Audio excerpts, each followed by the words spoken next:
Welcome to Inside the Noise by Guitar Center, where we interview the artists, the leaders, and the innovators in the music industry. I'm Gabe Dalporto, CEO of Guitar Center. Let's go inside the noise. Hey everybody, we have a great conversation today with Adrian Young, legendary drummer from No Doubt. Adrian has had just an incredible career as a drummer, also has now really had impact on the design and makeup of drums and sound, and he's now moving into recording and engineering. He also has some pretty interesting hobbies we're going to talk about. So this is a great conversation. You don't want to miss this. Adrian, thanks for joining us. Thanks for having me. All right. Well, you know, I'm a big No Doubt fan, and Thank you. And it's such a unique sound, and I think you've brought a lot to it. But I'd love to just get started with rewind for me. How did you get into music? What were you like as a kid, and how did you find yourself into music? Yeah, so being a child of the 70s, I grew up on a lot of rock music. My parents were younger parents, and so the records being spun in my house every day were Deep Purple and Jimi Hendrix and Zeppelin and The Doors and Janis Joplin and Bob Marley and the Wailers. That was our normal day. Yeah. And so I just grew up around music, and in the early 70s, they were in a cover band, a rock and roll band. Oh, great. And I don't really remember it too well, but yeah, we were a rock and roll family. Okay. And so music just was a big part of And what did they everything. Play? My mom sang and my dad played keyboards. Okay. Yeah. And I always wanted to be a drummer since I was little. And to fast forward, Why? What really resonated? I'm with not you? sure what it was. I was just always fascinated and fixed on what the drummer was doing from being a small child with their band. And I always wanted to do it, could never afford a drum set. And fast forward to senior year of high school, my parents surprised me with a drum set for Christmas. Wow. What was it? It was a no-name out of the Recycler magazine, and I just went to work. So you are a legendary drummer, and you didn't pick up drums until your senior year. Was that hard? It must have been hard. It was hard, and the caveat to that is I did do a semester of snare drum in junior high school. Okay. So a little bit. Yeah, I don't know how much that counted for, but and so yeah, back to the childhood question. Music was a huge influence, especially rock music. But then, right around 1980, 81, things started to shift, and I really started to get into new wave and punk and ska. Yeah, big time. It's amazing how many people are influenced by punk. Yeah, it was such a game changer. So what was your aha moment? What was the first, band or song that just blew your mind? I mean, there were a couple transitional bands that, from the 70s that started to introduce, more synths, like the Cars and Devo. Mm-hmm. And then by the time the early 80s came around and, the British two-tone movement came into my ears, I just was headfirst into ska. And, and then from there it was Oingo Boingo and Fishbone and all the other bands that were, especially K-rock bands that were blending styles. Mm. Yeah. So you were a music fan at this point? Big time. Okay. Yeah.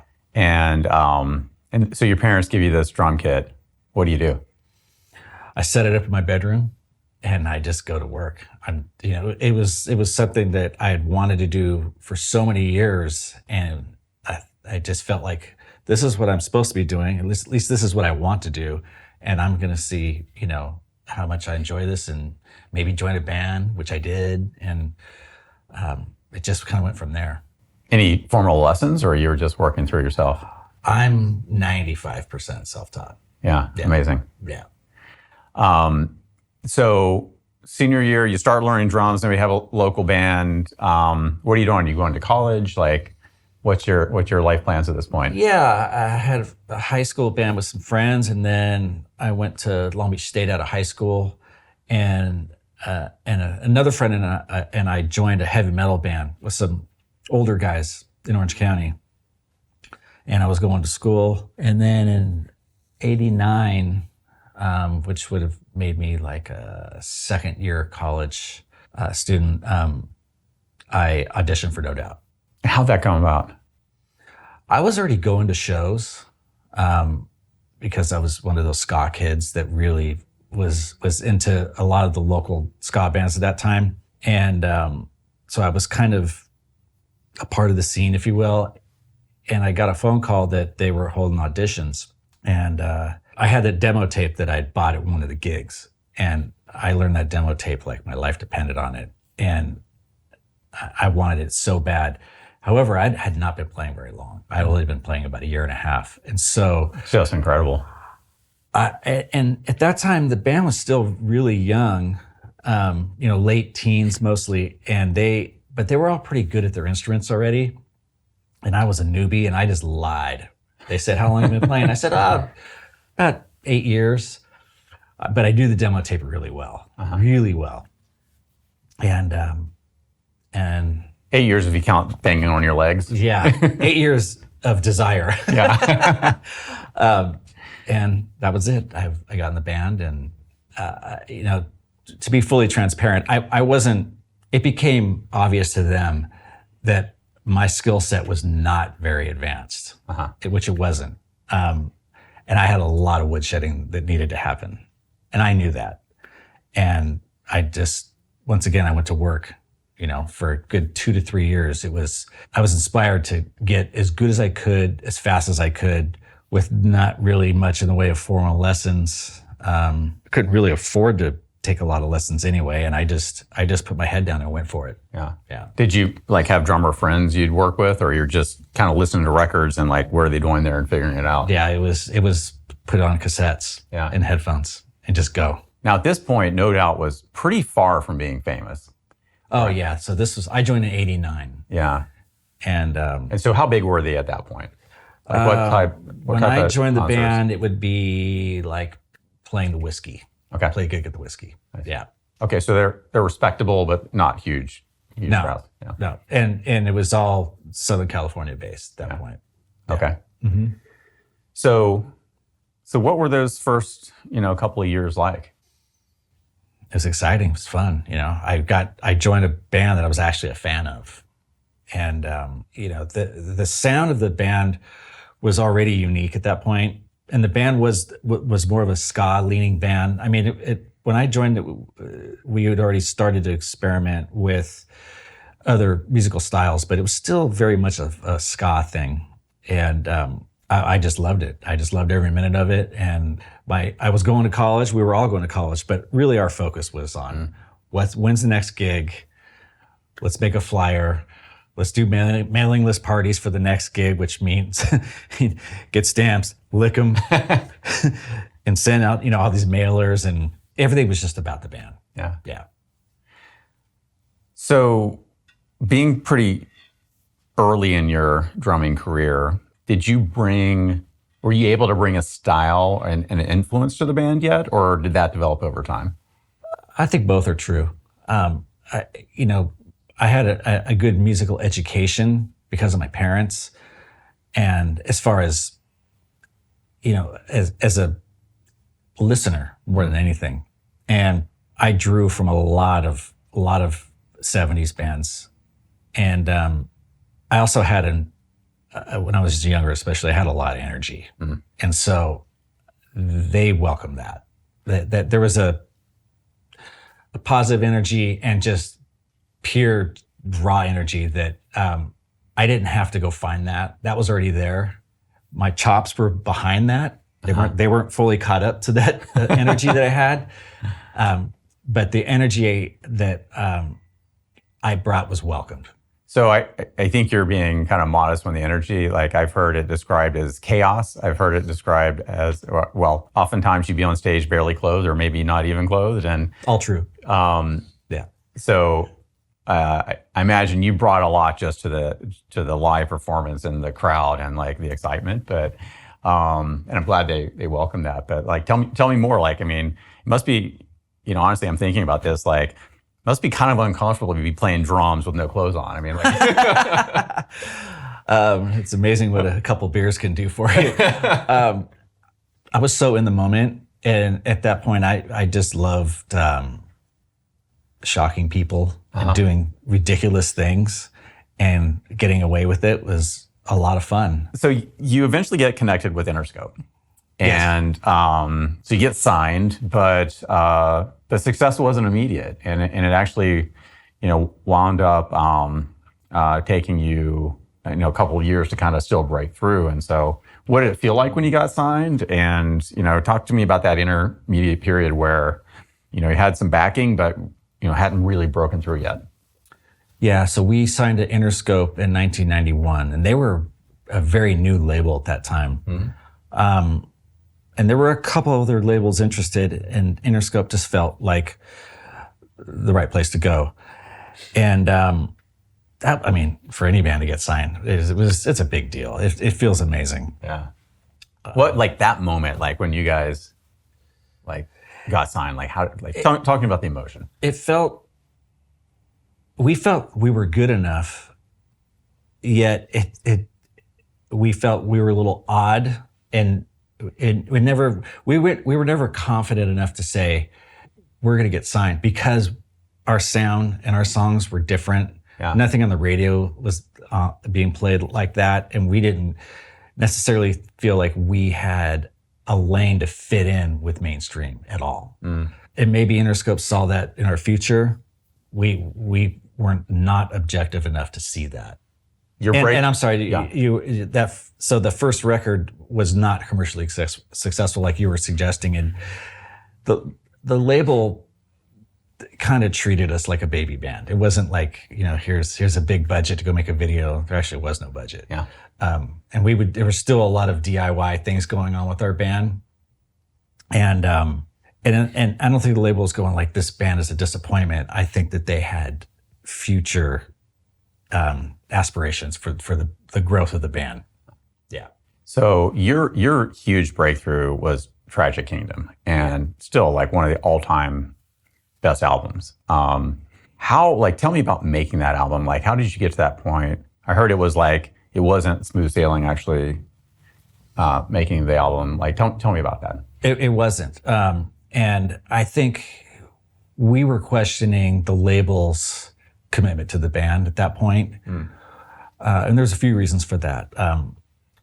One, we had started to record Tragic Kingdom, and it was okay. It was like this. It's like, okay, we've got a deal in a studio this Monday and Tuesday. Come in, and we would track as much as we can, and a month would go by. Uh-huh. Okay, we've got some more studio time over here. Oh, they're just fitting you in. It wasn't like, okay, go make your record. Yeah. And that process took between 2 and 3 years. Oh, wow.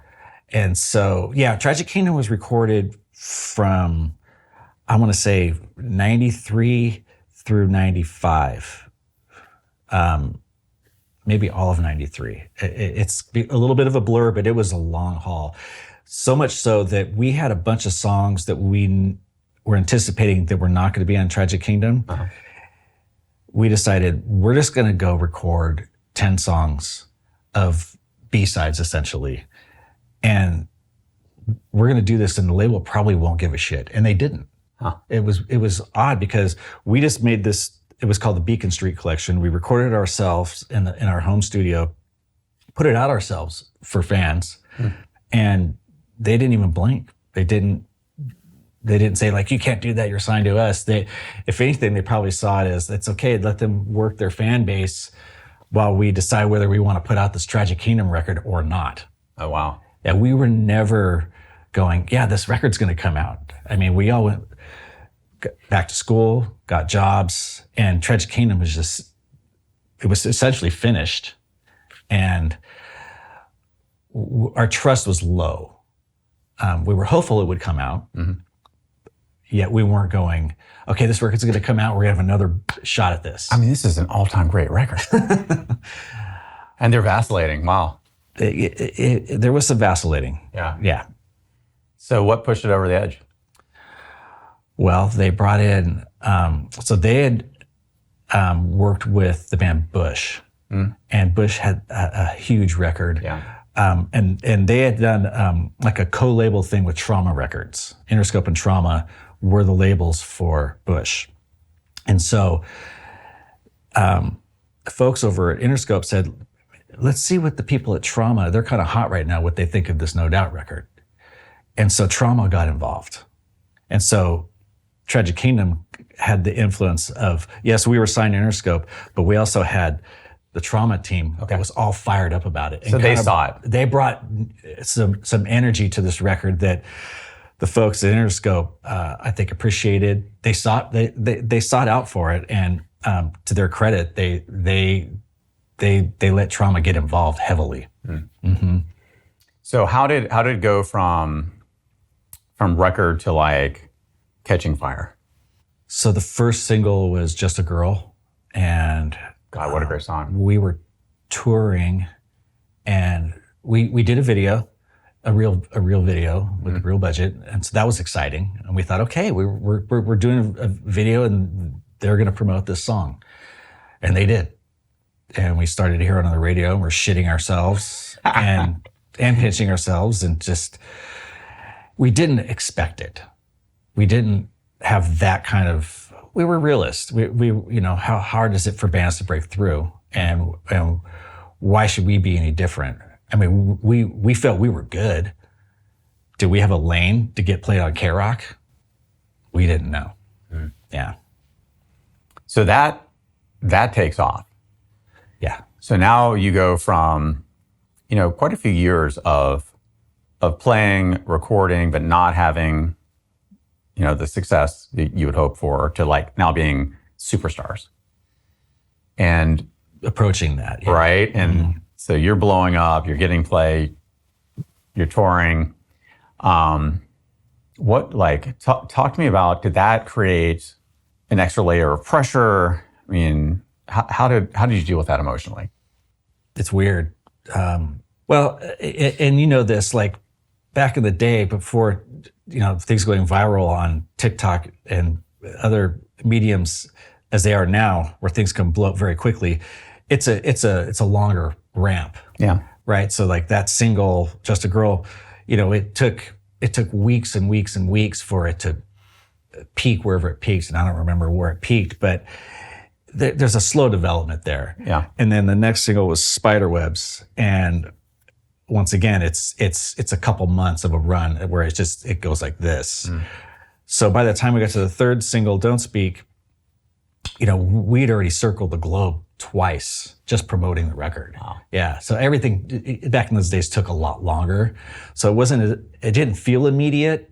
And also we were out on the road, so we weren't like feeling it as intensely as we would be if we were shopping at the grocery store at home, or driving in the car and listening to K-Rock and being on the radio every, 20 minutes. But we would get phone calls about it.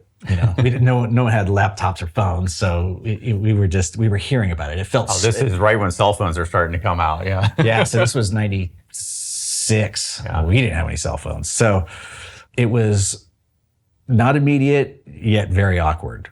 It in a good way. Yeah. Hey, I just want to say thank you so much for listening to the podcast. We've actually been really overwhelmed by the response so far, so thank you for that. We have also noticed that a lot of you haven't subscribed yet. We have incredible guests coming up. I'm not even allowed to tell you who they are, but trust me, you don't want to miss this. So hit subscribe. That way you don't miss an episode.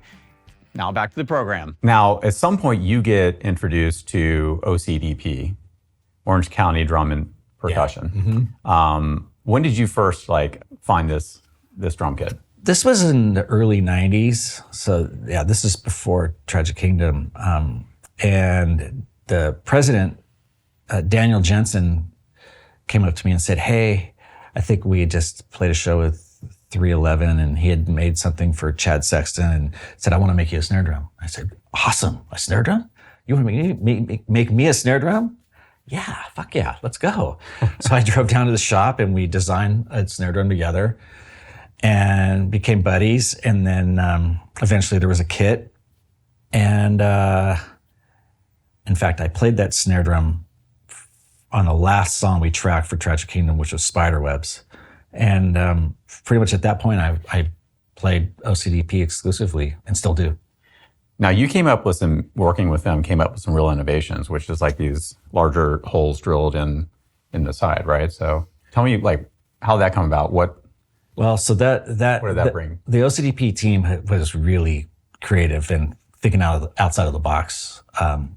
And so like the first snare drum that we designed together was a 7x12. And most drummers are not playing a 12-inch snare drum. And I lived on that thing for a long time. And then some years later, Daniel shows me this prototype with these huge vents in it on the side of the shell. And I'm like, that's odd. And he goes, well, hit it. And I hit it, and the crack was crazy. And it just projected a different kind of sound. It really cut through in a different way. And so that was just one of many things that he would come up with, or the team would come up with. Yeah. And it created like a really unique sound. Absolutely. Yeah. So if I kind of like fast forward a little bit, I understand you have built your own studio. Yes. And you've gotten really into like the recording engineering side. Like, tell me, how does this come about? I know no doubt was always a little bit DIY, but like how did you make that leap? I mean, this is a big step from being a musician to like moving into the recording world. Well, when we would do our own demos in the garage, we had a 16 track with a 1/2-inch tape machine. And Tom Dumont and myself were kind of fixated and fascinated more with the recording side of things. And that never really left. When our records would get mixed, I was hyper focused on the mixing of those records and the way they were recorded. And I've always been interested in that. And then probably about 10 years ago, I started to want to get more into engineering. And I dove in pretty intensively before COVID, and then especially during COVID. It was we all had hobbies, nothing to do. Yeah. And I thought, well, I'm just going to keep doing this. And I would just spend hundreds of hours working on drum sounds and buying gear and selling gear and auditioning gear. And that hasn't stopped. And it's addictive. I eventually turned what is a basement that I have in my house, not only into, it functions as a drum room mainly. And now it's a full-blown recording studio with the console and anything else you might find in a commercial studio. However, that space is pretty small. And so I'm currently building a new large Tell me more. facility. Yeah, I think we break ground on that next week. And I don't anticipating a ton of touring and as I get in my older years, and I want to do that. Yeah. I want to continue to produce more, which has taken up the majority of my time in the last 8 years, mix records, and, just be around all things audio and recording daily. That sounds fun to me. And are you working with new up and coming bands? Constantly. How does that feel? It's fun, and it's nice to be in a place some bands don't have any money. Yeah. And so there's times where if we're really into something, we're just I have a partner, Todd Foreman, and he used to play sax and Sublime. And both of our bands kind of came up together, and we've known each other a long time. And he and I, once in a while, we'll just say, they have no money, but this is a song. And we get them in there, and we just and produce, record. Sometimes if it's a solo artist, I end up playing on their songs. And more recently, we started scoring movies over the past 3 years. And so that's not something I had anticipated I would ever want to do, and I absolutely love it. And so you're following the Oingo Boingo playbook. He's a special talent, but I guess building a larger facility will just continue for me and Todd as my partner to do all of these things music related, for years to come. How does one, I can't even wrap my head around, how does one get into scoring a movie? Awesome question. So I play drums and some guitar, and Todd plays sax and keyboards. So we basically just decide, You're the okay, band. who's going to do what. And, sometimes we'll write to script. Sometimes we'll have the footage. And sometimes I'll just play drums on an electronic drum set, throw it in a MIDI and make it not sound like drums at all, and make it sound, completely unique to the scene. I'm not the greatest guitar player, but I could score a movie with playing guitar and lay down a soundscape. And it's so different than making a traditional song. It's creatively challenging in different ways, and I just love it. So creating a song, I mean, I guess you're trying to come up with a theme and a melody and something that moves you emotionally, but it's packaged and you're done. Yeah. Like a score, I suppose, is more an emotional journey. Absolutely. Right? Each scene has an emotion you're trying to evoke, and it must be just a completely different side of your brain or something. It is, and a lot of the times there's more freedom. You're not going, okay, verse, chorus, bridge, out. It's whatever the scene calls for it. If it's only 20 seconds, it's like, okay, what emotion is working here? And a lot of that's also talking to the director and what they're feeling and what they want. Yeah. And are they there with you, kind of like giving you feedback, or you give them a draft and they give you feedback? Or yeah, so often we'll present ideas and then they'll say yay, nay, and that's the feedback, and then we refine from there. Oh, it's amazing. Okay. Yeah. Wow. One of the things that we're very thankful for is that you've participated in Guitar Center Drum Off in the past. And tell me a little bit about those experiences. Yeah, I've judged a few times, and one of the standout winners one year was this drummer, Eric Moore. He was unbelievable. He just blew me away, and he was pretty young at the time. And then I come to watch him land gigs with suicidal tendencies, and he's built a career for himself, which is awesome to see, because there's times where there's fantastic players and I never really know what happens. And maybe some of them end up getting day jobs. But in Eric's case, what a monster player. It was so cool to see, and he was a nice guy, and it's really cool to see him have a drum career. I played Drum Off once. Travis Barker and I did a piece, and I'd never soloed before. I'm not really a soloist. Travis, fantastic drummer, great soloist. He's done it a million times. And so I was kind of shitting bricks. To be honest with you, I didn't really want to do it. I got talked into it by my wife. So I ended up doing it. I was really, really nervous. And I'm glad I did it. I think it made me a better player because of it, just because I had to focus so hard and put so much thought into it. And, getting a little bit of mental confidence from doing it was helpful. The Drum Off competition it's a really magical competition. It's something that Guitar Center, I think, had done for 30 consecutive years. It just fell off the map and we stopped doing it. And, we are relaunching Drum Off. And we're really excited to be bringing this back. And again, thank you for your contributions over the years. I hear you are an incredible golfer. I hear you you've actually pushed this really hard. But tell me a little bit about that passion. Incredible is generous. My coach would say that I'm good. Okay. I was playing competitive golf for about 10 years, maybe 15, and just trying to see how good I could get. And I was all in on getting better, for sure. And so I would play in like city championships and occasionally enter like a mini tour events. And I kind of peaked, in my late 40s. And then I had some injuries I had to deal with. And so I actually stopped playing around 2020. Okay. Yeah. And so I don't play golf anymore. Oh, wow. Yeah. Is it sad or? A little bit. Yeah. But the difference is, and I had like wrist surgery, which was really beneficial for drumming. I could play drums and virtually pain-free. But if I hit a golf ball, an impact, it's very painful. Very painful. Yeah.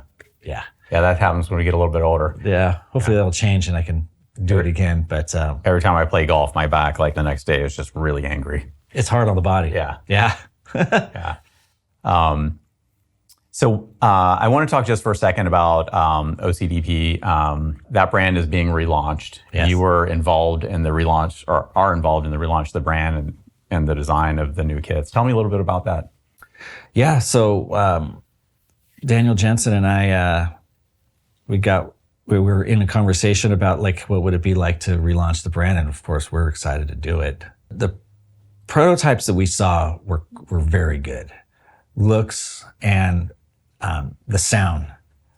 And to be honest with you, I was kind of surprised when I heard and saw those prototypes, and it got me fired up, and Daniel as well.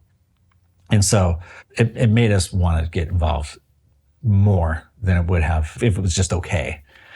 And so, yeah, those drums they're great.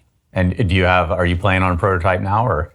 I have a snare drum at home, and sometimes that's in rotation when I'm tracking drums. And I'll have a new kit when we play the Sphere in Vegas. Okay. Yeah. Now tell me about the Sphere. Okay. And I don't know if anyone has been to the Sphere. I've been once, and it is mind-blowing. There's some number of thousands of speakers. So it's not just a big wall of sound. It's like there's speakers throughout the entire area, and you can get incredible immersive experience without it blowing your eardrums out. And then you have these visuals that, I mean, the screen is so massive, it feels completely 3D. So it is an incredible experience. So what are you going to bring to that experience? I agree with everything you're saying about that place. It's well, first of all, it's the most technologically advanced venue in the world, and there's nothing like it. Yeah. And so whoever goes in there to play, you can make it as theatrical and as immersive as you want. They can make people throw up in there if they're not careful with the visuals. I believe it. And, the opportunity came for us to go in there, and it's very expensive to build a show there. And so you have to be able to play enough shows to have it financially make sense. And which is consistent with us back in the days where I was telling you, like, we weren't thinking, yeah, we're getting on the radio and we're going to be this and that. We try to be realistic. And did we think we could do enough shows at the Sphere? Because most of the bands that are in there, maybe all of them are legacy acts. They're not from the 90s, most of them. And so we've got 18 shows, and I was relieved that we could pull that off, that many shows. And it's going to be a totally different, no doubt, show than before. Not in a Vegas way, but more in a 4D way. Yeah. I'm super excited. It's in development now. I mean, it's been in development now for 3 months. How do you tell me the visuals? Kind of like, I'm struggling with understanding. I mean, they're amazing, but like, how do you produce them? Like, this is a multi-hour visual extravaganza. Like, who are you working with? Like, how do you create a vision for this? So there's a team that actually has worked with us in the past on previous tours, who happens to have done shows at the Sphere already. So that was an easy fit, and we hit the ground running. And basically, it's a back and forth. There's ideas presented. 12 of us get on a Zoom call, or we get together in person and go over all the creative, and it just gets rehashed and rehashed and rehashed and rehashed. In fact, I have another meeting right after this about some of the creative, and this will continue for, up until the first show on May 6th. And it's so different than putting on a regular tour production. Way different, way more involved, and there's a lot of talented people out there. And the unique experience of the Sphere is a learning curve for us. And once again, we like the challenge. I'm so excited for it. And are you gonna be clothed or unclothed? I don't think anybody is excited to see a nude 56-year-old man. So. It's no longer funny. Yeah. No, it's just awkward. Close will be on. Yeah. All right. Well, thank you for coming in. Thank really you. appreciate the conversation. Adrian Young, everybody, make sure to check out his new drum kit, OCDP. Make sure to book your tickets for the Vegas Sphere. This is going to be an amazing show, and I really appreciate you coming on. Thank you very much. Okay. Thank you.